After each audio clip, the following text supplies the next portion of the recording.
आम आदमी पार्टी के नेता गोपाल राय ने प्रेस कॉन्फ्रेंस कर बीजेपी पर साधा निशाना। बीजेपी द्वारा पास किए गए कानून को उन्होंने काला कानून बताया। उन्होंने कहा कि केंद्र सरकार के इस काले कानून के बाद से दिल्ली सरकार के पास कोई पावर नहीं रह जाएगी। उन्होंने कहा कि कल इस काले कानून के खिलाफ दिल्ली में आह्वान करेंगे और 17 मार्च 2021 को दिल्ली के जंतर मंतर पर आह्वान करेंगे, जिसमें निगम पार्षद और विधायक, सांसद और दिल्ली के सीएम केजरीवाल मौजूद रहेंगे। उन्होंने कहा कि केंद्र सरकार जिस तरह दिल्ली की चुनी हुई सरकार को अब दिल्ली की भलाई के लिए कोई फैसला नहीं लेने देगी। गोपाल राय ने कहा कि हम इस काले कानून को रोकने के लिए विपक्ष के सांसदों से भी बात कर रहे हैं ताकि ऐसे तानाशाही सरकार द्वारा लाए गए इस काले कानून को रोका जा सके। हमारी सरकार इस कानून के आने के बाद कोई भी फैसला नहीं ले पाएगी।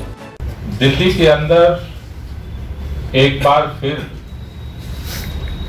केंद्र सरकार द्वारा दिल्ली में विधानसभा चुनाव बुरी तरह से हारने के बाद अभी एमसीडी का उपचुनाव हुआ, उसमें 0 सीट पाने के बाद और आम आदमी पार्टी की दिल्ली से लेकर के गुजरात तक जिस तरह से लोकप्रियता बढ़ी है, समर्थन बढ़ रहा है, उससे पुनः भारतीय जनता पार्टी दिल्ली में षड्यंत्र करके चोर दरवाजे से संविधान पीठ के फैसले को पलटते हुए पुनः दिल्ली की चुनी हुई सरकार को कमजोर करके दिल्ली में काम ठप करने के षड्यंत्र में आगे बढ़ चुकी है। कल पार्लियामेंट के अंदर जो संशोधन बिल प्रस्तुत किया गया वो साफ साफ इस बात को दिखा रहा है कि भारतीय जनता पार्टी की मंशा क्या है। आप सबको याद होगा जब पिछली बार आम आदमी पार्टी की सरकार बनी थी, अरविंद केजरीवाल जी के नेतृत्व में सरकार ने काम करना शुरू किया था,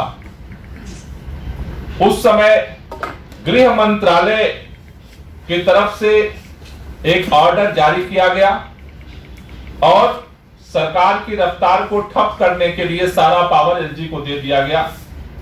दिल्ली सरकार की सभी फाइलें एलजी के द्वारा केंद्र सरकार ने एलजी हाउस में मंगा करके स्टोर करा लिया। सुंगलू कमेटी बनाई गई, लंबे समय तक फाइलों पर बैठ करके काम को ठप किया गया। आपको यह भी याद होगा कि दिल्ली के अंदर मोहल्ला क्लिनिक बनाने के प्रस्ताव पर सालों साल तक डिले किया गया। सीसीटीवी कैमरा की फाइल को लेकर के एलजी हाउस बैठ गया। आपको याद होगा मुख्यमंत्री जी, उप मुख्यमंत्री माननीय सत्येंद्र जैन जी और मैं 4 लोग उस फाइल को क्लियर कराने के लिए एलजी हाउस में दिन रात हम बैठे रहे सोफे पर।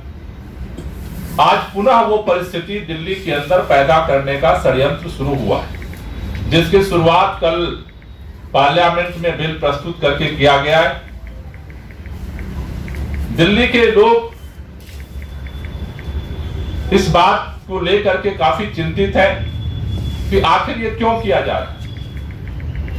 अभी दिल्ली सरकार ने इस 1 साल के कोरोना काल के बाद दिल्ली के अंदर देशभक्ति बजट प्रस्तुत किया है, कई सारी नई कार्य योजना को बनाया है जिसको दिल्ली के अंदर इंप्लीमेंट करना है। दिल्ली के अंदर 75वें वर्षगांठ के अवसर पर देशभक्ति को लेकर के जो अभियान चलाने का निर्णय हुआ है, दिल्ली के अंदर जगह जगह 500 तिरंगे झंडे लगाने का निर्णय हुआ है, देशभक्ति पाठ्यक्रम को दिल्ली के अंदर लागू करने का निर्णय हुआ है।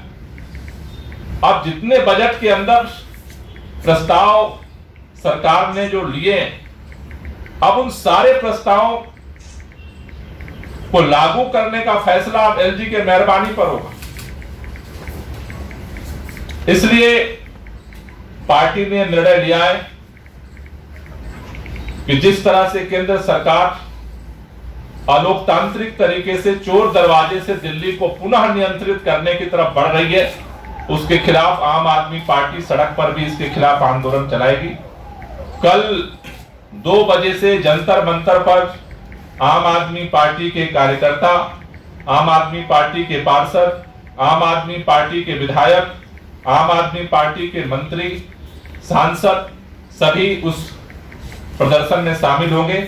दिल्ली के मुख्यमंत्री अरविंद केजरीवाल भी उस प्रदर्शन का हिस्सा बनेंगे, जिससे कि इस लोकतंत्र विरोधी सरकार के समक्ष जनता की आवाज को, जनता की चुनी हुई सरकार को अप्रत्यक्ष तौर पर जो खत्म करके निष्क्रिय करने की जो कोशिश की जा रही है, उसके खिलाफ लड़ाई को आगे बढ़ाया जा सके। तो कल 2 बजे जंतर मंतर पर इसके खिलाफ हम लोग विरोध प्रदर्शन करेंगे।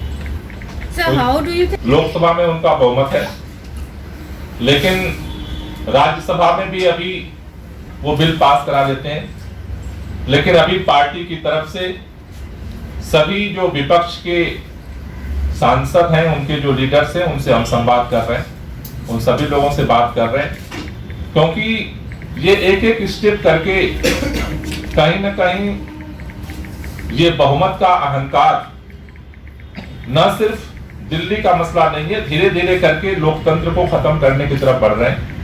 एक टेंडेंसी दिख रही है कि इस देश के अंदर या तो भारतीय जनता पार्टी को जनता जिता दे, उनकी सरकार वोट देके बनवा दे, तब वो खुश हैं।